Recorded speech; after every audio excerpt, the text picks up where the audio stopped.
All right, I'll just get into it then. Hi, I'm Jax Ceceri, they, them pronouns. I was the creative director of this VR horror puzzle game, Hello Crew World. For the talk today, I'm just going to be hyper focusing. This is kind of like a longer talk I've been building that. This part I'm just hyper focusing on horror elements that we were putting into the game, since I felt like it was October and that was probably like a pretty good topic to cover. So Hello Crew World was a VR horror puzzle game.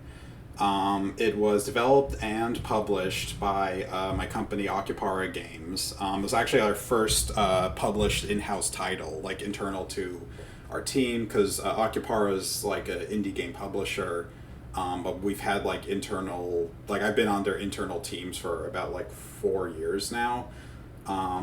For Hello Crew World, we had about like 10 to 12, a core team of 10 to 12 devs that were kind of like going in and out, just based on where we were in the project.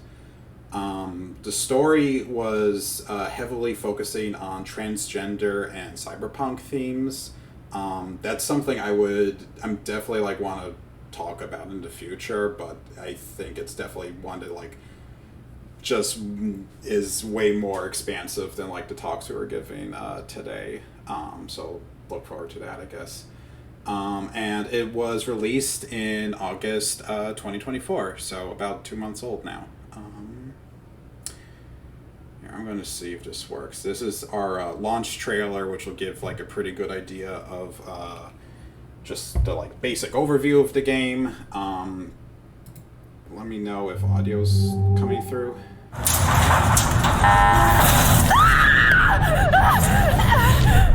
There's something I wish to ask of you.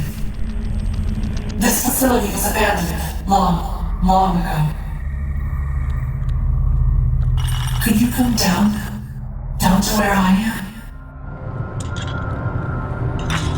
I have been down here for so very long. Please do. I will be ready. Don't you worry, okay? I'm right here. My sweet.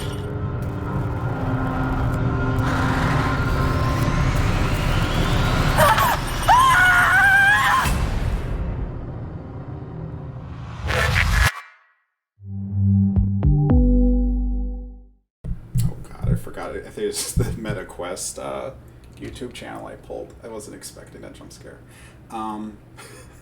The Quest 2 jump scare. So Hello Crew World is primarily a physics puzzle game.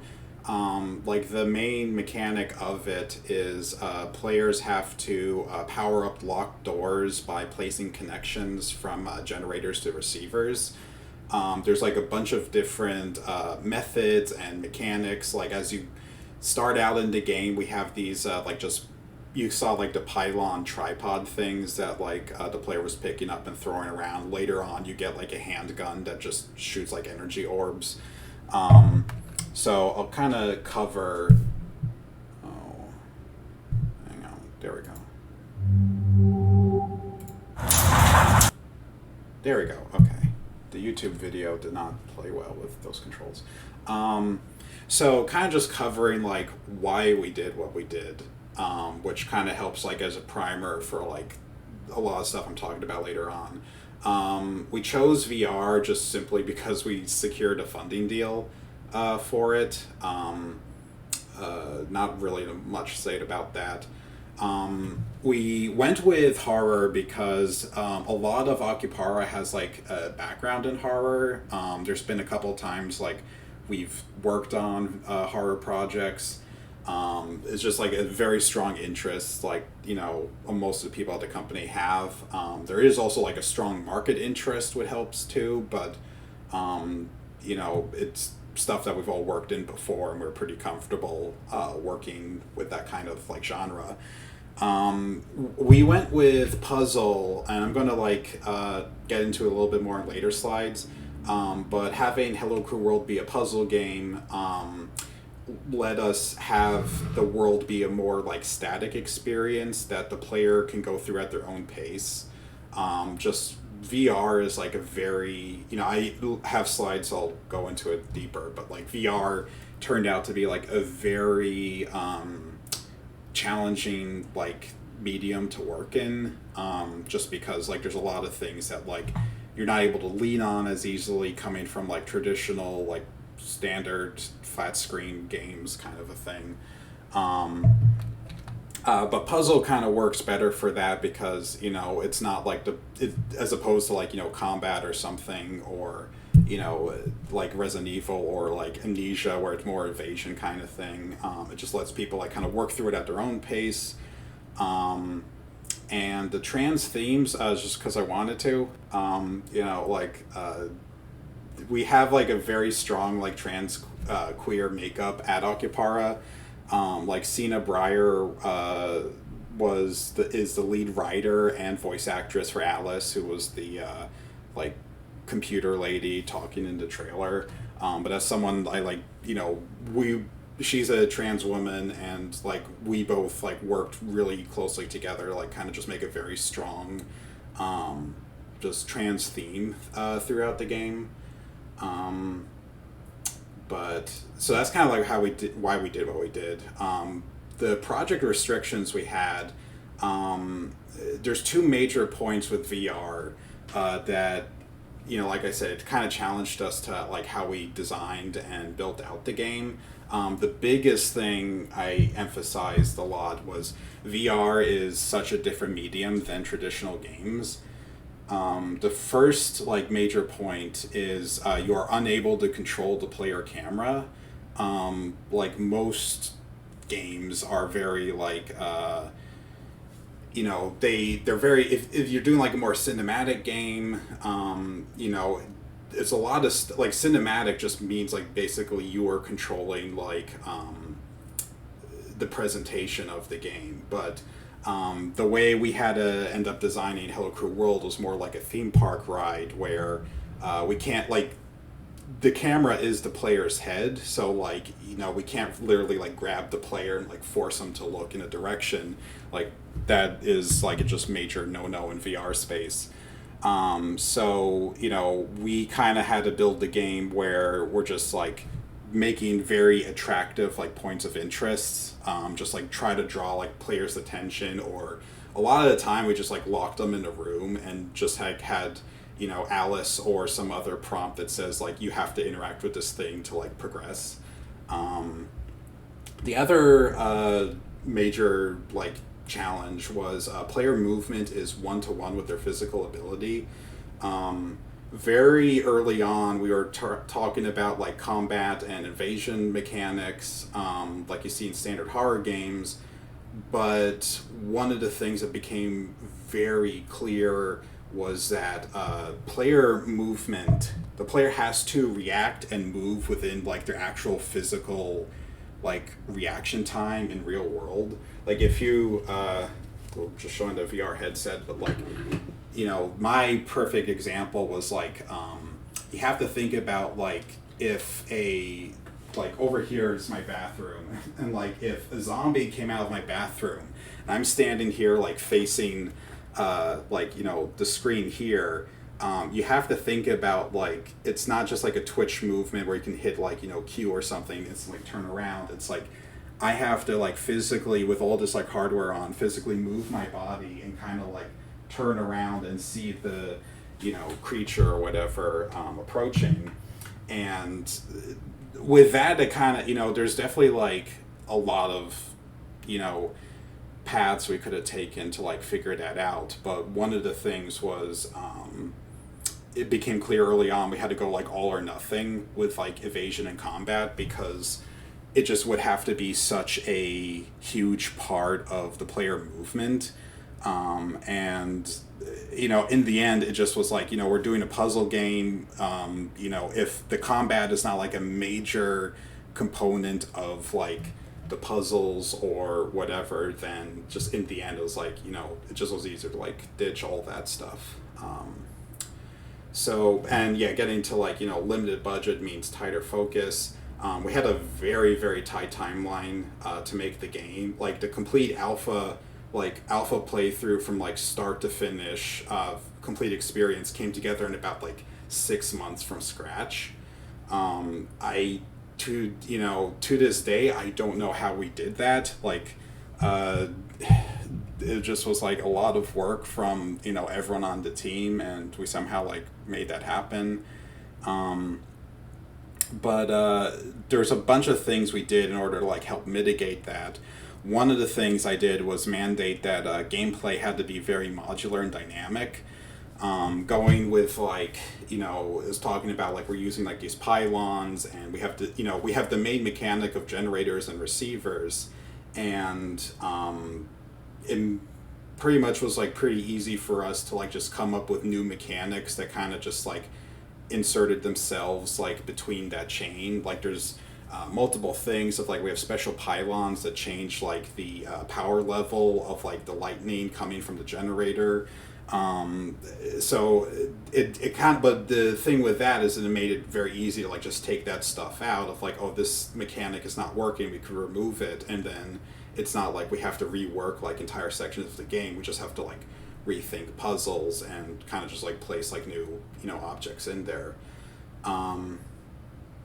Bespoke scenes had to be highly impactful, so like anything that was not like just part of like a modular like creation kit had to be like just very, very memorable.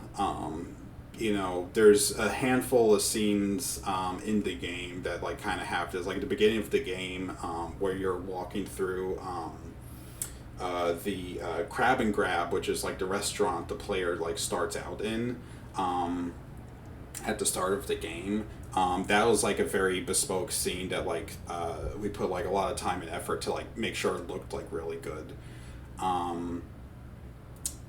And then the part we'll start getting to now, for the horror, is focus was on gameplay, not flashy horror elements. So what that kind of meant was that then like a lot of our art resources, audio, just assets, like all resources were being heavily weighted towards making the gameplay feel good and making the gameplay like fun, which took away from horror elements, just because like a lot of that stuff is very, so to speak, like expensive to make. Just like if you're doing like creatures, if you're doing just starting with like, if you just make like a creature, then that has to have its own audio, it has to have like animation, you have to figure out game design of like how does the player interact with this creature, how does it fit into level design, do you build levels around this kind of stuff. So we were doing like gameplay puzzles first, and then trying to find like different ways to build up the horror and tension without like having to do like these big expensive like set pieces or animations and stuff like that. There we are. So one of the huge things we did was did a huge focus on environment and audio. A VR advantage is that players are deeply immersed in the world from like the get-go. So allowed, like, basically you're in the headset, and like you don't have to do that much to convince the player like they're actually like walking around like in this physical space. So that allowed us to focus like much more on the world and ambience instead of entities. Is this video gonna work? So this is one of the very first like iterations of the proof of concept. This is just working with like, the first like generator receiver mechanic, and just like in a dark room with like some audio that our sound designer like put together. So let's see if this.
forgot this video.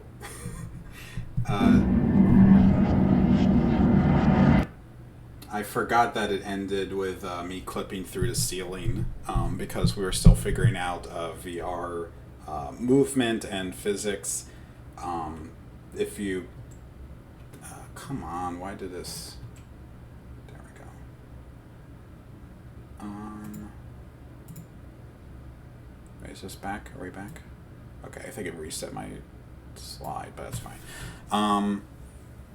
So, but yeah, anyway, like, in the previous video, like, you know, we were having, like, you know, producers and, like, managers kind of, like, just run through, like, the proof of concept, and people are already, like, getting freaked out just, like, you know, putting on the headset and just being in a incredibly densely dark environment with, like, just weird whispering in your ear and weird electronics and stuff happening. And that proved to, like, kind of just be really effective, like, throughout the game of, like, just kind of playing with, like, you know, how we did lighting, how we did, like, audio and music and stuff like that. So this is a few, like, screenshot examples of, like, areas of the game. This is, like, the grab and grab from the start of the game where the player, like, is investigating this thing, and then in the basement they fall down this, like, hole where they end up in, like, the rest of, like, the laboratory facilities. See ya, Chloe. So, like, you know, this is, like, a very good start of the game where we had a lot of players, like, already get, like, kind of creeped out just, like, walking through this, like, highly realistic, like, environment with, like, very low lighting. This is, like, from level 1 where it's starting to, like, feel... I have a whole, like, spiel, I will say, in a later talk about, like, how we use, like, kind of liminal spaces in these facilities. Like, these are supposed to be, like, these sprawling, like, underground tunnels. Excuse me. So it's, you know, it's not like a traditional, like, back rooms kind of, like, liminal space, but just, like, a very, like, this is, like, clearly artificial, but just, like, this should not kind of be here kind of thing. Like, it's just, like, very malicious, very, like, kind of intentful of, like, how these, like, spaces are built out. But this is kind of a thing of, like, you know, it's these very, like, kind of claustrophobic, very, you know, it's playing a lot with, like, lighting, it's playing a lot with, like, claustrophobia. You know, you kind of are in a lot of, like, these tight corners that you have to, like, walk down, like, in a physical space, and you're not really sure, like, what's around each corner. This is, like, my favorite area. This is, we have this whole cell block section where, you know, not to get into the plot too much, but, like, you know, people were being, like, captured and being experimented on by the, like, researchers, scientists in this facility. This is, like, a very perfect example of, like, it's just a literal, like, maze of cell doors and, like, repeated assets that, like, you know, you see this, like, these, like, lights here are the, like, exit elevator that you're trying to get to. This is a part of the game where you get, like, sent down to, like, the lowest level of the facility. This is, like, a very good section of, like, you know, it's just walking through these, like, this surreal environment with, like, you know, just noises and things happening all around you. This is from a level past that, where it's just another example of, like, you know, just very long, sprawling, you know, hallways where, you know, there's just, like, the doors, so you don't know, like, what's behind each one. So that's going to get into our spider bots, which are our main entities of the game. This was something our art director came up with in, like, a pretty ingenious concept. They're basically just, like, spider, like, in lore, it's kind of just, like, these objects in the facility get infected with, like, this kind of cybernetic, like, virus thing where they kind of turn into these weird little, like, bug creatures. They just, like, pop out of, like, random objects in the world. Their design was pretty perfect because it's this really good, like, mixture of they're not like that threatening, but like if you still, these are like if you see like a barrel like life size in front of you suddenly sprout legs and start like walking past you, like it's still like alarming, which is like the perfect like horror comfort level that we're trying to like go for. So we designed them like kind of just more as like pests than like a danger to the player. My methodology for a lot of their behavior is kind of like, you're walking around, like it's kind of like you're just disturbing like a nest of raccoons more than things of like, you don't want to like interact with them, but like, it's the kind of, it's that kind of perfect thing of like, you don't want to have like them like all just suddenly jump up and start like running towards you, even though like they might just like try and be getting away from you. So there's a lot of like, it was good to see a lot of like YouTubers and stuff get like scared playing, like seeing them pop up. This is a like example of like how we used them. This is from level 2 where there's actually like 4 spider bots like dormant in this office, and there's like a trigger that the player's like constantly like walking back and forth in, with like a random chance of like one of them spawning.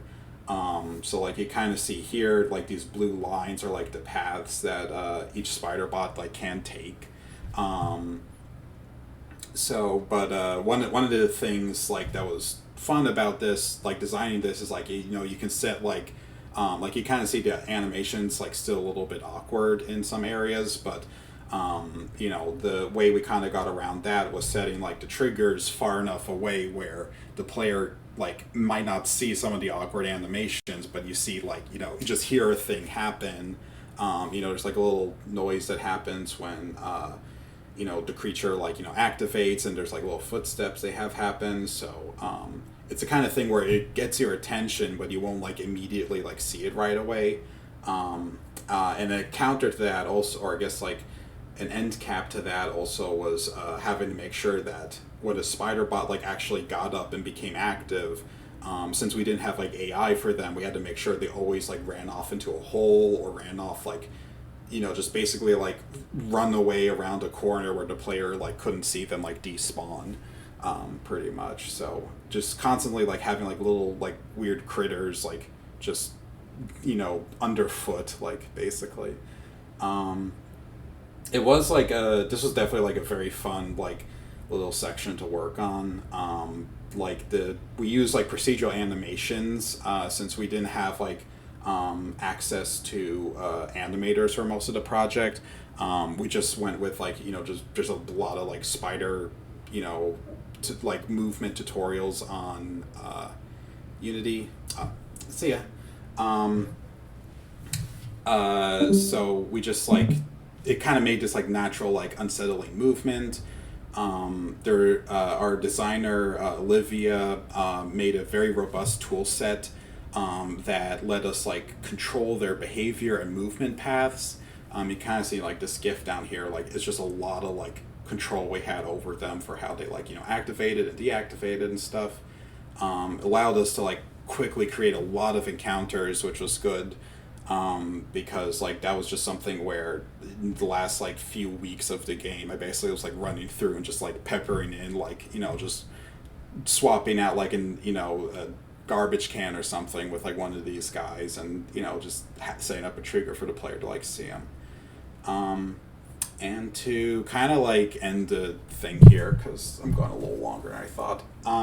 These are some unused concepts that we had from the game. Most of these were done like pretty early on, but reason we didn't use most of these is just coming down to like budget to incorporate them. Like this one was a physical form for Alice that we're thinking, we were trying to like work in a boss fight at one point, but again, that's getting to like combat and mechanics that like just became like too expensive to try and like investigate and like spend time on. These are also spider bot limbs that we got modeled, but didn't end up like finding a real way to like make them work. It kind of got like a little close, like this was like much later on in the game that we created these, but it kind of then ended up feeling more like it became like more combat stuff. It's the kind of thing where it's like we didn't want the player to like see a creature with like a buzzsaw like chasing after them and then not have like the actual like physical ability to like run away quickly from them, because like in our game we just move at like a pretty slow pace, for the most part. This was also kind of a similar vein. This was our Zomborg, which these were like modeled out. This is actually like a prototype from our art director.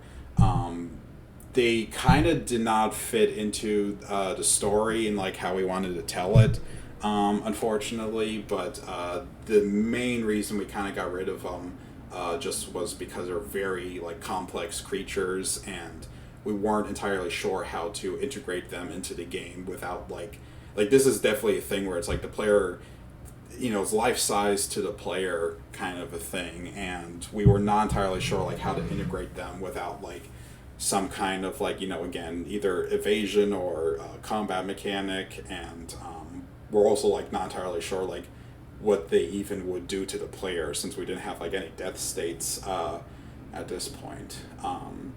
But it's still like a very just like we got this concept out there, and it's like this is pretty cool. So all right, so thank you for letting me blather about this game. If you have any questions, I'll post this up also, but you can find me at like my social media here. So all right, that's all I had. Thank you. Thank you, Jax. And thank you, Jamie and Ethan, as well. Yeah, thanks to everyone who submitted talks. It seemed like it seemed like people were also telling us like people who were not able to make it tonight were interested in like doing this again. I did note in Discord. I'm not entirely sure when we're going to have like the time in our schedule to do one, because we're kind of like holidays are coming up, which makes it hard to like do events, and then we also have global game jam in January, so there's a lot of prep we have to do for that.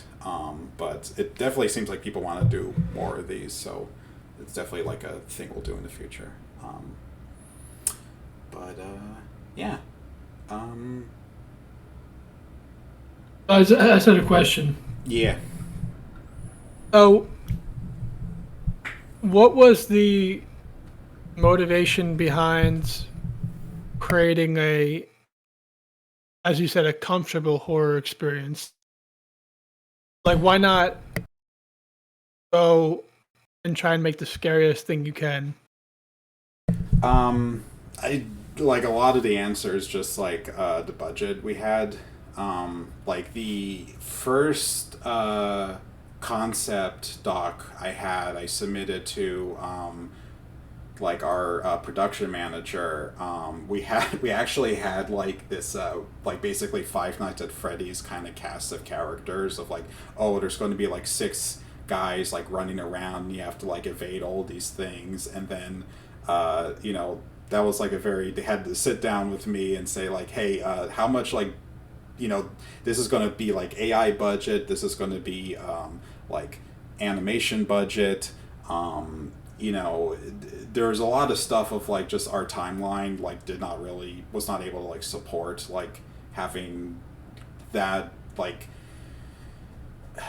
it's I guess it's like kind of just like budget limitations was like a huge part of it, and like for the most part like we were trying to be like very risk averse with this project, because like this is our Occuparo's like first in-house project, and there's just like a lot of stuff where it's like the focus just kind of had to be like we're learning how to make a game more than like we're trying to do like the perfect game I guess we want to do. Like there's a lot of elements in this that I wish, like the boss fight I mentioned, like I really wish we were able to get that in there, but that turned into like that's going to be like 6 months of work, and we had like 6 months to like make the entire game kind of thing.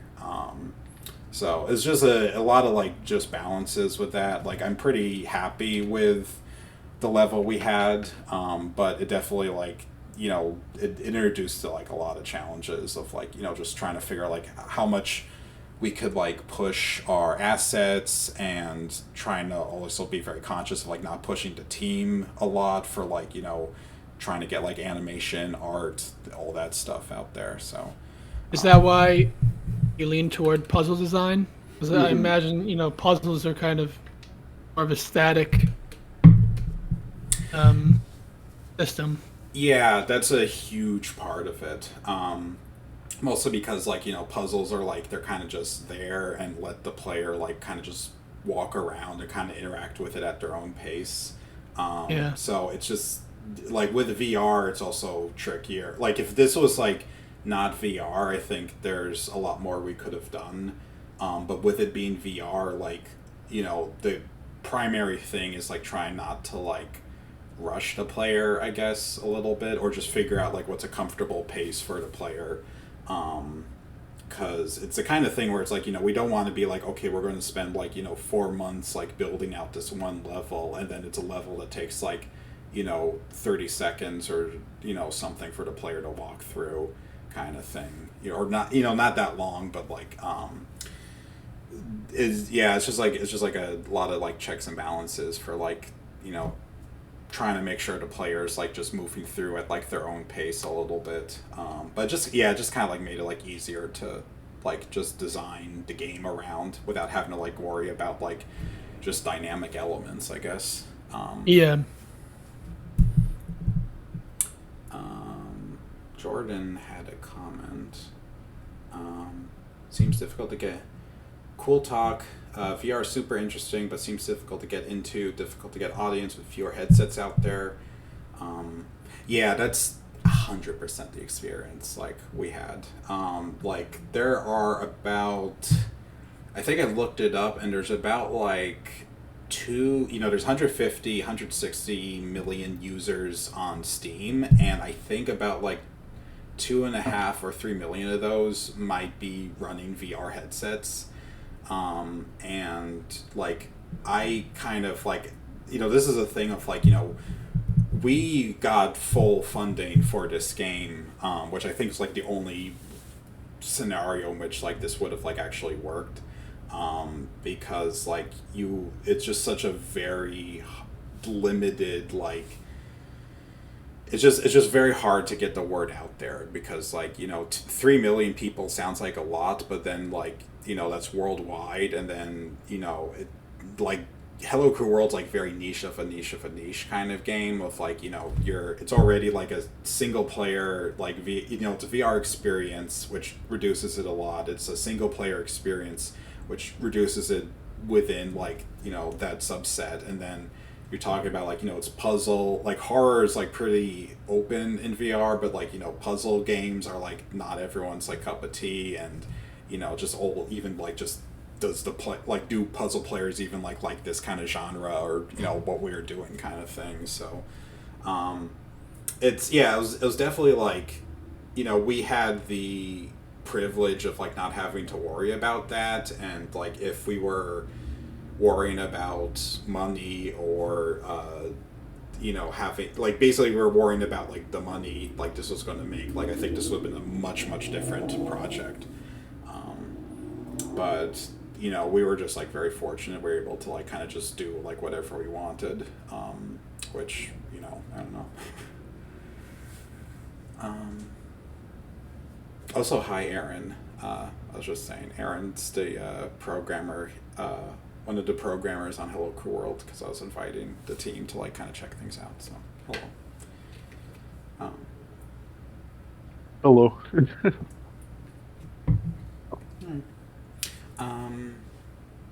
Did anyone have any other questions? I think we could probably call it there at this point.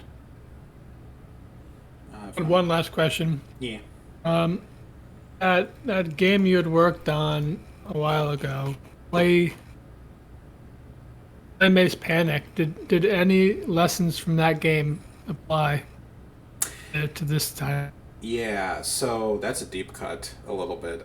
Play Maze Panic was a game jam game I made with Occupara. I think actually like a month after I started working there, so like 4 years ago. Um, that was there's a lot I kind of learned from that very quickly, just with like scoping projects carefully, because that's like about like a 5 minute experience, and we kind of like were running out the clock for like just trying to get into like everything we got into that game was like just running out the clock, and there was a lot more to that design document that I like had. But one of the things I took away from that was the level design. I don't know if you played it, but so that's a game. I can post it later, but that was like a game where you're like a kid going through McDonald's like a play place thing, and there's like this burger monster chasing you. And one of the things that like I did with the level design there was make sure that like all the tubes you're crawling into, like if you just you can keep going in like any direction, and you'll always end up in like the safe zone. Like they all kind of like wind, and like there's a bunch of like crisscrossing and intersections and stuff, but like it's pretty easy to like get away from the monster once you kind of figure out the game design.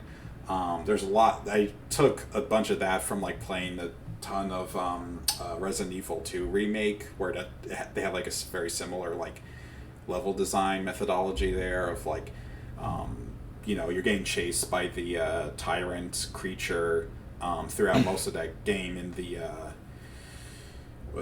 police station, but then there's like always like there's always a safe room, and then there's always like a way to like circumnavigate the creature, and because you can't kill it, but like you can get away from it pretty easily. And that was something that was like something I took like going into it, into Hello Crew World, because I was still trying to push like combat for like a lot in like the first few months, but over time it just kind of became like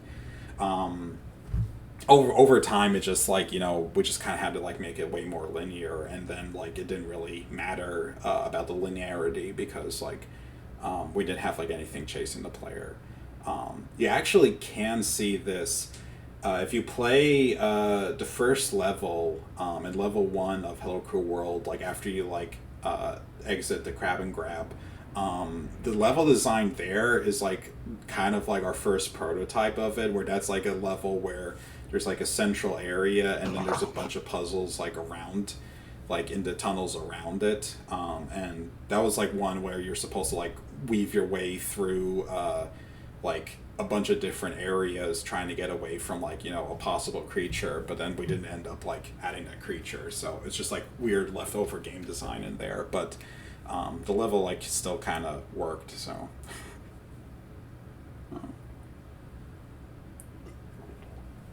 all right.